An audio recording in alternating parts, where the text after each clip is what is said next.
اللہ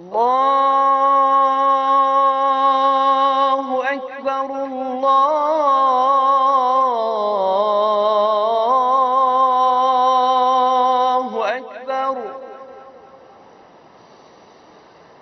اللہ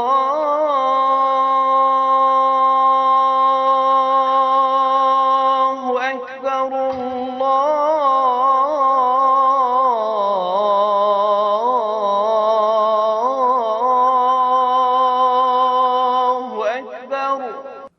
اعوذ باللہ من الشیطان الرجیم بسم اللہ الرحمن الرحیم الحمد للہ رب العالمین والصلاة والسلام علی العبد المؤید والرسول المسدد المصطفى الامجد المحمود الاحمد سیدنا و مولانا ابو القاسم محمد اللہم صلی علی محمد و آل محمد وآلہ الطیبین الطاہرین المعصومین المظلومین المنتجبین الاخیار ولعنۃ اللہ علی اعدائہم الاشرار اما بعد فقال اللہ تبارک و تعالی فی کتابہ المبین بسم اللہ الرحمن الرحیم وما ارسلناک الا رحمۃ للعالمین۔ ناظرین گرامی قدر، خداوند متعال نے جس ہستی کو 17 ربیع الاول عام الفیل والے دن بھیجا، اس ہستی کو ان معجزات کے ساتھ بھیجا کہ جو معجزات ایسے تھے کہ آج تک کتب میں ان معجزات کا جب ذکر ہوتا ہے تو عقل انسانی حیران و پریشان رہ جاتی ہے۔ معجزات نبی، جہاں قرآن معجزہ ہے، ساری کائنات اگر مل جائے تو اس قرآن کا جواب نہیں لا سکتی۔ نبی کے پیدائش کے جو معجزے ہیں آج تک اس کے آثار موجود ہے، طاق کسرا پر آج تک وہ آثار پائے جاتے ہیں۔ اس کے بارے میں یہ کہا جاتا ہے کہ نبی کے اس دنیا میں آنے پر اس کی یہ حالت ہوئی تھی۔ دنیا بھر میں ہزاروں سال سے جو آتش قدِ روشن تھے وہ خاموش ہو گئے، بڑے بڑے بادشاہوں کی زبانوں کو تالے لگ گئے، وہ گونگ رہے، وقت ولادت کچھ بول نہیں سکے، اور دیگر وہ عجیب و غریب آثار جو اللہ کے رسول سے نمودار ہوئے اور نمایاں ہوئے۔ میں آج کے اس مختصر سے کلپ میں فقط وہ معجزات ذکر کروں گا کہ جن کا تعلق میرے نبی کے بدن اطہر سے ہے۔ توجہ فرمائیے گا کہ اگر یہ جملہ کہا جائے کہ نبی کے جسم کا ہر حصہ معجز نما ہے تو غلط نہیں ہے۔ ہر حصہ، بال ہو یا کھال ہو، سر ہو یا دھڑ ہو، ہاتھ ہو یا پیر ہو، ہر حصہ جو ہے معجز نما ہے۔ سر کو اگر ہم لوگ دیکھیں، سر سے بات کو شروع کرتے ہیں، تو نبی کے سروں پر جو بال ہیں ان کا معجزہ یہ ہے کہ وہ کبھی آگ میں جل نہیں سکتے۔ معصومین کے پاس جب یہ دعویٰ لایا گیا کہ کوئی شخص یہ کہہ رہا ہے کہ ہمارے پاس اللہ کے رسول کے بال ہیں، تو فوراً آگ منگوائی گئی اور آگ میں ڈال کر چیک کیا گیا۔ اس میں سے کچھ بال جل گئے، کہا یہ نبی کے نہیں ہیں، اور جو نہیں جلے کہا ہاں یہ بال نبی کے ہیں۔ یہ نبی کے بالوں کا معجزہ ہے۔ نبی کی پیشانی کا معجزہ یہ ہے کہ رات کی تاریکی میں جب گھٹا ٹوپ اندھیرا ہوتا تھا، جب ہاتھ سجھائی نہ دے، ایسے میں نبی کی پیشانی سے وہ نور ساطع ہوتا تھا کہ جو اس تاریک رات میں ایک چراغ کا کام کرتا تھا۔ نبی کی آنکھوں کا معجزہ یہ تھا کہ جس طریقے سے یہ آنکھیں آگے دیکھتی تھی بالکل ویسے ہی پیچھے بھی دیکھتی تھی۔ نبی کے کانوں کا معجزہ یہ تھا کہ جس طریقے سے حالت بیداری میں یہ کان سنتے تھے بالکل ویسے ہی حالت خواب میں، نیند کے وقت، سوتے وقت بھی یہ کان ویسے ہی سنا کرتے تھے۔ نبی کی زبان کا معجزہ یہ تھا کہ اس زبان سے اگر کسی کو کہہ دیا من انا، اب چاہے وہ جانور ہو، چاہے وہ چرند ہو، چاہے وہ پرند ہو، چاہے وہ جمادات میں سے کیوں نہ ہو، پتھر ہی کیوں نہ ہو، کائنات کے ذرے ذرے سے آواز آتی تھی انت رسول اللہ، آپ اللہ کے رسول ہیں۔ یہ اثر تکوینی اس زبان کا، یہ طاقت اس زبان کی، یہاں تک کہ بعض معجزات کی کتب میں یہ معجزہ بھی ذکر ہے۔ الثاقب فی المناقب، جس کا نام ہے ابن حمزہ طوسی نے اس کتاب کو لکھا، کہ ایک دن اللہ کے رسول سے آ کر امیر المومنین نے یہ شکایت کی کہ ہم لوگ جو ہے اس غزوے میں ہیں اور پانی ہمارے پاس ختم ہو چکا ہے۔ تو اللہ کے رسول نے ایک صخرے، ایک بڑے پتھر کی طرف اشارہ کر کے کہا کہ یا علی، اس پتھر سے جا کے صرف اتنا کہو کہ انا رسول و رسول اللہ الیک، میں اللہ کے رسول کا قاصد ہوں تمہاری طرف، اور ہمیں اس وقت پانی کی ضرورت ہے۔ مولا علی نے جیسے ہی اللہ کے رسول کا یہ پیغام پہنچایا، فوراً اس پتھر سے مولا علی کی تعبیر کے مطابق جس طرح اونٹنی کے تھن ہوتے ہیں ویسے تھن نمودار ہوئے، اور اتنا میٹھا پانی لوگوں کے لیے جاری ہوا کہ سب کے سب سیراب ہو گئے۔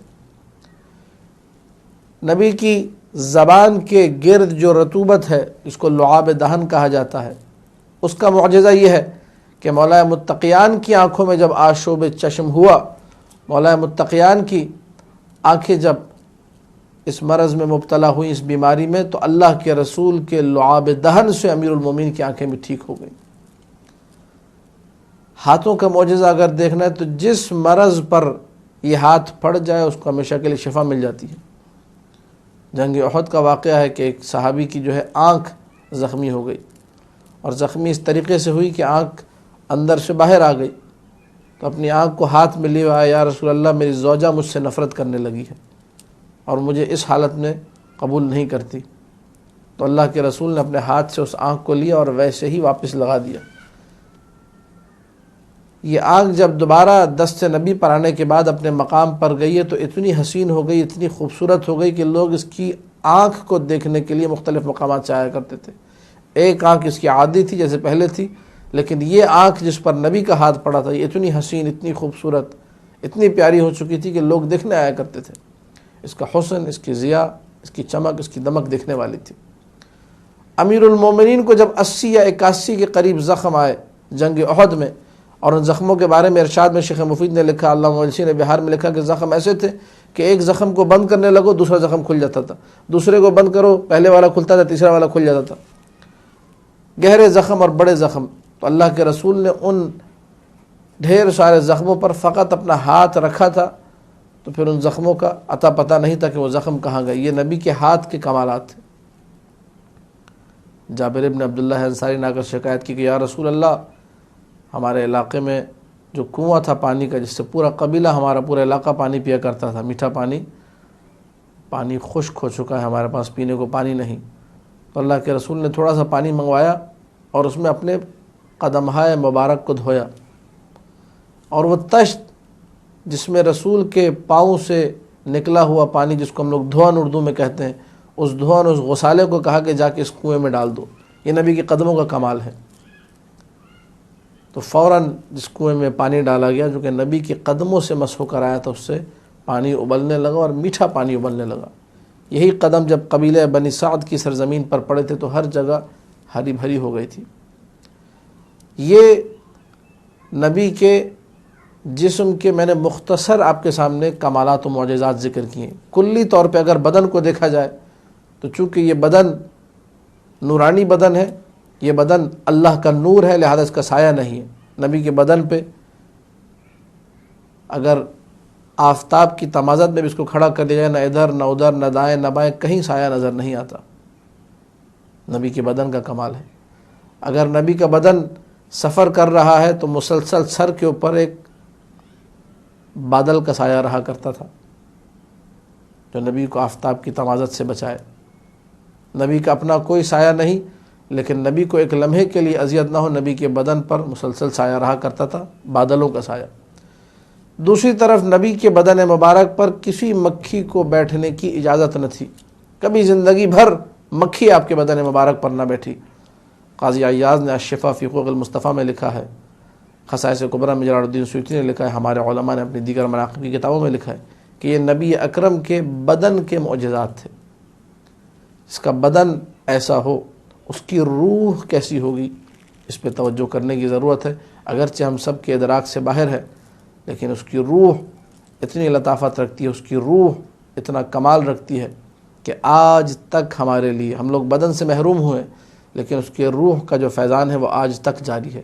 آج تک کائنات میں اشہد ان محمدن رسول اللہ کی جب جب صدا بلند ہوتی ہے، لوگ رسول کی رسالت کا اقرار کرتے ہیں تو چاروں طرف برکتیں پھیل جاتی ہیں، چاروں طرف رحمتیں پھیل جاتی ہیں۔ آج بھی مسجد خضرا میں، مسجد نبوی میں جب یہ اعلان ہوتا ہے جب ذکر محمد مصطفیٰ وہاں پر ہوتا ہے، لوگ وہاں پر جاتے ہیں تو ایک رحمت کا وہاں پر احساس کرتے ہیں۔ یہ رحمت کون سی رحمت ہے؟ وما ارسلناک الا رحمۃ للعالمین، یہ نبی کے وجود اقدس کی رحمت ہے۔ تمہید یہ ساری اس لیے تھی کہ جب بدن ایسا ہے تو روح کا ادراک میرے لیے ممکن نہیں، آپ کے لیے ممکن نہیں ہے کہ کیا عظمت ہوگی اس روح کی کہ جس کو بدن ایسا ملا ہے کہ بدن کا ہر حصہ معجز نما ہے۔ اگر انگلیوں سے بھی زمین پر کھڑے ہو کر آسمان کی طرف اشارہ کر دیا تو انگلیوں میں اتنی طاقت ہے، یقین جانیے اس بات کو کہ روح، جو لوگ علماء روح ہیں ان سے پوچھیے گا آپ، جو روح اور بدن کی ترکیب اور اس حوالے سے کام کرتے ہیں ان سے آپ یہ سوال کیجیے گا کہ روح کی طاقت زیادہ ہے یا بدن کی؟ تو ظاہری سی بات ہے روح کی طاقت زیادہ ہے۔ جس کے بدن کی 2 انگلیوں میں اتنی طاقت ہو کہ وہ زمین پر کھڑے ہو کر جب آسمان میں چاند کی طرف اشارہ کرے تو اسے 2 ٹکڑوں میں تقسیم کر دے، انگلیوں کی طاقت ہے یہ۔ کیا اس کی روح میں اتنی طاقت نہیں ہے کہ ہمارے مردہ دل کو زندہ کر سکے، ہمارے اندر ایمان کی طاقت کو مزید دوچندہ کر سکے، اضعافاً مضاعفہ جسے کہا جاتا ہے، کئی مراحل اوپر لے جا سکے؟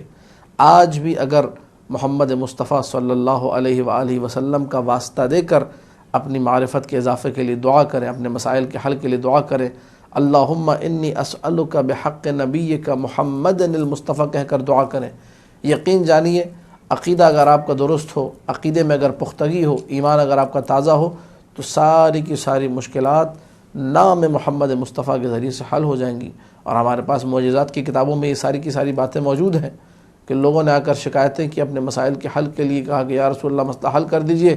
اللہ کے رسول نے جہاں مسئلے لوگوں کے مختلف طریقوں سے حل کیے وہاں ایک طریقہ یہ بتایا، کہا کہ جاؤ اچھے طریقے سے وضو کرو، مصلی بچھاؤ، 2 رکعت نماز رب کی بارگاہ میں ادا کرو۔ جب 2 رکعت نماز ادا کر دی، نماز کے بعد ہاتھ اٹھا کر کہو اللہم انی اسألک بحق عبدک و نبیک محمد المصطفیٰ انی اتوجہ الیک بنبیک، بار اللہ میں نبی کو وسیلہ لے کر آیا ہوں، اس نبی کا واسطہ اس نبی کے صدقے میں مجھے دے دے۔ ادھر اس کی دعا مکمل ہوئی، ابھی مصلی نہیں سمیٹا تھا، اپنی جگہ سے اٹھا نہیں تھا کہ مسئلہ حل ہو چکا تھا، نابینا کو بینائی مل چکی تھی، جو برس کا مریض تھا اس کا برس دور ہو چکا تھا۔ کتنے ایسے معجزات ہیں، لہذا ضرورت اس امر کی ہے کہ وہ لوگ جو مقام محمد مصطفیٰ سے دور ہیں انہیں مقام محمد مصطفیٰ سے آشنا کیا جائے، ان معجزات کو ذکر کیا جائے، ان فضائل کو پڑھا جائے، ان سے شک کرنے والوں کا شک بھی دور ہوگا اور ہمارا ایمان بھی تازہ ہوگا۔ دعا ہے خداوند متعال سے کہ ہم سب کے علم و عمل و تقوی میں اضافہ کرے۔ وآخر دعوانا ان الحمد للہ رب العالمین۔